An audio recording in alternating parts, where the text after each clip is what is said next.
నా బలమంతా నీవేనయా, బలమంతా నీవేనయా, నా బలమంతా నీవేనయా. అలలు లేచినను తుఫాను ఎగసినను, అలలు లేచినను తుఫాను ఎగసినను, కాపాడే దేవుడవయ్యా,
నువ్వు నమ్మకంతో ఉన్నప్పుడు నిజంగా ఎంత ధైర్యంగా ఉంటావో ఒకసారిగా. ఇప్పటి వరకు ఒకవేళ అటువంటి ధైర్యం లేక ఉంటున్నావేమో, ఇదే కాలము. మన బలము మన దేవుడే ఉంటున్నాడు. మరి అందుని బట్టి దేవుని స్తుతిస్తాం. అలాంటి శ్రమలు ఎన్ని వచ్చినప్పటికీ మరి దేవుడు తుఫాన్ లాంటి ఎన్నో శోధనలు నీకు కలిగినప్పటికీ నేను విడిపించే గొప్ప దేవుడు, నేను కాపాడే దేవుడు, తన రెక్కల చాటుని నేను భద్రపరిచే గొప్ప దేవుని నువ్వు కలిగి ఉన్నావు. ఎప్పుడైతే నా బలమంతా నీవే దేవా అని నువ్వు మరి హృదయపూర్వకంగా దేవుణ్ణి నువ్వు ఆహ్వానిస్తావో, దేవుడు నీ హృదయాన్ని ధైర్యపరుస్తాడు. ఒక్కసారిగా హృదయపూర్వకంగా మరి దేవుని స్తుతిస్తాం. అలలాంటి ఎన్నో శ్రమలు, నిజంగా మరెన్నో శ్రమలు. అలలు చూసినప్పుడు భయం వేస్తుంది, కానీ అలలనే నిమ్మలపరిచిన గొప్ప దేవుని మనం కలిగి ఉన్నాము. గాలి సముద్రం అణచిన గొప్ప దేవుని మనం కలిగి ఉన్నాము. సర్వ సృష్టిని సృజించిన గొప్ప దేవుని మనం కలిగి ఉన్నాము. కాబట్టి అలాంటి శ్రమలు, శోధనలు మనల్ని ఏమి చేయవన్న గొప్ప బలముతో, నమ్మకముతో నువ్వు ఉన్నప్పుడు నిజంగా దేవా నా బలము నీవే అని ఎప్పుడైతే నువ్వు ధైర్యంగా ఉండగలుగుతావో దేవుడు నిన్ను బలపరుస్తాడు. ఒక్కసారిగా హృదయపూర్వకంగా దేవా నా బలమంతా నీవేనైనా, దేవా నా బలమంతా నీవే అని దేవుని హృదయపూర్వకంగా ఆరాధన చేద్దాం. మరొకసారి ఆ పాటను మనం మరలా పాడదాం. బలమంతా మరి మన దేవుడు ఎంచున్నాడండి. అప్పుడు బలమంతా దేవుడు ఉన్నప్పుడు ఎటువంటి బలహీనత మనల్ని ఏమీ కూడా చేయలేదు. ఎటువంటి బలహీనత చేయలేదు. బలము లేనప్పుడు సోలిన వేదనలో బలము లేనప్పుడు ఆదరించి నడిపావయ్యా. యెహోవా షామోత్ నీవే ఆదరించి నడిపావయ్యా.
గొప్ప ధైర్యంతో నువ్వు చెప్పగలగాలి, నా బలమంతా నా దేవుడై ఉంటున్నాడు. ఎటువంటి బలహీన పరిస్థితిలోనైనా నాకు బలమునిచ్చే గొప్ప దేవుడిని నేను కలిగి ఉన్నానన్న మంచి ధైర్యంతో నువ్వు ముందుకు వెళ్ళాలి. దేవా నీకే వేలాది వేల స్తుతులని దేవుని మహిమపరుస్తాం అండి. అవును, మన జీవమై ఉంటున్న దేవుడు, మన స్నేహితుడై ఉంటున్న దేవుడు, మన ప్రియుడై ఉంటున్న దేవుడిని మనం కలిగి ఉన్నాము. నిజంగా ఇంత గొప్ప దేవుని, ఇంత గొప్ప రక్షణకర్తను, ఇంత గొప్ప ప్రాణదాతను మనం కలిగి ఉన్నప్పుడు ఇంకెందుకండి భయపడాలి? నిజంగా మన బలమై ఉన్న గొప్ప దేవుని హృదయపూర్వకంగా దేవుని ఆరాధన చేసుకుందాం. దేవా మీకే వేలాది వేల స్తుతులు స్తోత్రాలని దేవుని హృదయపూర్వకంగా ఆరాధన చేసుకుందాం. మనకు జీవం ఇచ్చిన గొప్ప దేవుని మనం కలిగి ఉన్నాం. మన స్నేహితుడుగా ఉంటున్నాడు. మనకి ఏదైనా సమస్య వస్తే మన స్నేహితులతో మాట్లాడుకున్నట్టుగా మన దేవునితో మనం మాట్లాడగలుగుతాం. దేవా నీకే స్తోత్రాలు. మనకు ప్రియుడుగా ఉంటున్నాడు. నిజంగా ప్రియురాలు ఏ విధంగా అయితే మరి ఏది కూడా దాచకుండా చెప్పుకుంటుందో అటువంటి సహవాసం నువ్వు దేవునితో కలిగి ఉన్నప్పుడు నిజంగా నువ్వెంతో బలము కలిగిన దానవుగా, బలము కలిగిన వాడవుగా ఉంటావు. హృదయపూర్వకంగా దేవుని ఆరాధన చేసుకుందాం. దేవా మీకే స్తోత్రాలు. మా బలమైంచున్న దేవా మీకే స్తోత్రాలు. మా జీవమైంచున్న దేవా మీకే స్తోత్రాలు. మా స్నేహితుడమైంచున్న మా దేవా మీకే స్తోత్రాలు. మా ప్రియుడమైంచున్న మా దేవా మీకే స్తోత్రాలు. అలలు మమ్మల్ని ముంచి వేసినను, తుఫాను మమ్మల్ని నాయన ముంచి వేసినను ప్రభువా, దేవా వాటి నుండి మాకు విడుదల కలగజేసి మమ్మల్ని కాపాడుతున్న తండ్రి మీకే స్తోత్రాలు ప్రభువా.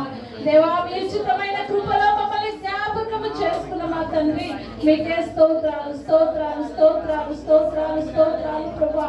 లోకంలో జరుగుతున్న వాటిని చూసి అనేక సార్లు మేము భయపడుతున్నాం, కృంగిపోతున్నాము. కానీ దేవా మా బలం మీరే ఇచ్చిన తండ్రి మీకే స్తోత్రాలు. దేవా మీ ఘనమైన నామాన్ని బట్టి మీకు వందనాలు చెల్లిస్తున్నాను ప్రభువా.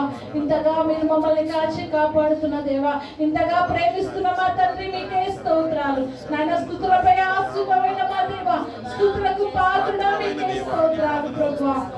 దేవా ఇంతగా మమ్మల్ని కాచి కాపాడుతున్న దేవా, నాయన మా నుండి మీరు ఏమి కూడా కోరుకోవట్లేదు. కానీ ప్రభు హృదయపూర్వకంగా మిమ్మల్ని ఆరాధించాలని, మిమ్మల్ని స్తుతించాలని, మిమ్మల్ని గణపరచాలని మీరు కోరుకుంటున్న తండ్రి మీకే స్తోత్రాలు, స్తోత్రాలు, స్తోత్రాలు, స్తోత్రాలు చెల్లిస్తున్నాను. అవును నాయన, ఎప్పుడు మేము బలహీనులమో అప్పుడు నా కృప మీకు చాలు అని సెలవిచ్చిన మా తండ్రి మీకే స్తోత్రాలు. మా బలహీన సమయంలో దేవా మాకు బలమునిచ్చి నిలబెడుతున్న మా తండ్రి మీకే స్తోత్రాలు. దేవా మా కేడముగా ఉంచున్న మా తండ్రి మీకే స్తోత్రాలు. మా ఆశ్రయదుర్గంగా ఉంచున్న మా తండ్రి మీకే స్తోత్రాలు. డాడీ మాకు చాలినంత దేవుడుగా ఉన్నందుకు స్తోత్రాలు ప్రభువా. రాజా నాయన ఏలిచ్చి మీకు తీర్చుకోలేము. కానీ నాయన దేవా మీ కృపలో మమ్మల్ని జ్ఞాపకం చేసుకున్న మా తండ్రి మీకే స్తోత్రాలు. దేవా మీ కృపలో నాయన మీకే స్తోత్రాలు. దేవా మీ వాక్యం ద్వారా మమ్మల్ని బలపరుస్తున్న తండ్రి మీకే స్తోత్రాలు. నాయన ఎక్కడ మేము బలహీనులమో దేవా అక్కడ మమ్మల్ని సరి చేస్తున్న తండ్రి మీకే స్తోత్రాలు ప్రభువా. దేవా ఈ లోకంలో తండ్రి ప్రభువా మరి వస్తున్న శ్రమలు, శోధనలు ఏ విధంగా మేము జయించాలో వాక్యం ద్వారా నాయన మమ్మల్ని బలపరుస్తున్న విధానాన్ని బట్టి స్తోత్రాలు. మాతో మాట్లాడుతున్న విధానాన్ని బట్టి స్తోత్రాలు. మమ్మల్ని ధైర్యపరుస్తున్న విధానాన్ని బట్టి స్తోత్రాలు. మమ్మల్ని బలపరుస్తున్న విధానాన్ని బట్టి మీకు వందనాలు చెల్లిస్తున్నాము తండ్రి. దేవా మీకే వేలాది వేల స్తుతులు, స్తోత్రాలు, స్తోత్రాలు, స్తోత్రాలు, స్తోత్రాలు, స్తోత్రం, స్తోత్రం నాయన పరిశుద్ధుడా మీకే స్తోత్రాలు. స్తుతులపై ఆశీర్వమైన దేవా మీకే స్తోత్రాలు. మహోన్నతుడా మీకే స్తోత్రాలు. మహిమగల మా తండ్రి మీకే స్తోత్రాలు, స్తోత్రాలు. నాని మాసం అంతట్లో మీ కృపను మా పట్ల చూపించిన తండ్రి మీకే స్తోత్రాలు. మా సంఘం పట్ల మీరు చేసిన ప్రతి ఒక్క మేలును బట్టి స్తోత్రాలు, ఉపకారములను బట్టి మీకు వందనాలు. దేవా సంఘంగా కుటుంబంగా చేరి మిమ్మల్ని స్తుతించడానికి, మిమ్మల్ని గణపరచడానికి, మిమ్మల్ని మహిమపరచడానికి రాజా మాకు ఇచ్చిన ఈ సమయాన్ని బట్టి వందనాలు ప్రభువా. అవునైనా మీ పరిశుద్ధ సన్నిధానంలో మీ పరిశుద్ధ బిడ్డలతో కలిసి మిమ్మల్ని స్తుతించే భాగ్యాన్ని మీరు మాకు ఇచ్చినందుకు మీకే స్తోత్రాలు ప్రభువా. స్తుతులపై ఆశీర్వమైన గొప్ప తండ్రి మీకే వందనాలు చెల్లిస్తున్నాం. దేవా మాకు చాలినంత దేవుడుగా ఉన్న తండ్రి మీకే స్తోత్రాలు ప్రభువా. ఈ సమయం మీ దాసుని మీ సిలువ చాటున మరుగుపరిచి మీ దాసుని ముఖ స్వరూపం నుండి మాతో మాట్లాడండి నాయన. వినగల చెవులు, గ్రహించగల మనసును మా అందరికీ అనుగ్రహించండి దేవా. మీకే స్తోత్రాలు. అవును నాయన, నా తండ్రి, నేను ఆశీర్వదించిన వారిని ఎవరు కూడా ముట్టడానికి వీలు లేదని సెలవిచ్చిన దేవా. ఆ విధంగా మమ్మల్ని కాచి కాపాడుతున్నందుకు మీకే స్తోత్రాలు చెల్లిస్తూ నజరుడైన యేసయ్య నామములో తండ్రి స్తుతి ఆరాధన సమర్పిస్తున్నాము తండ్రి. ఆమేన్.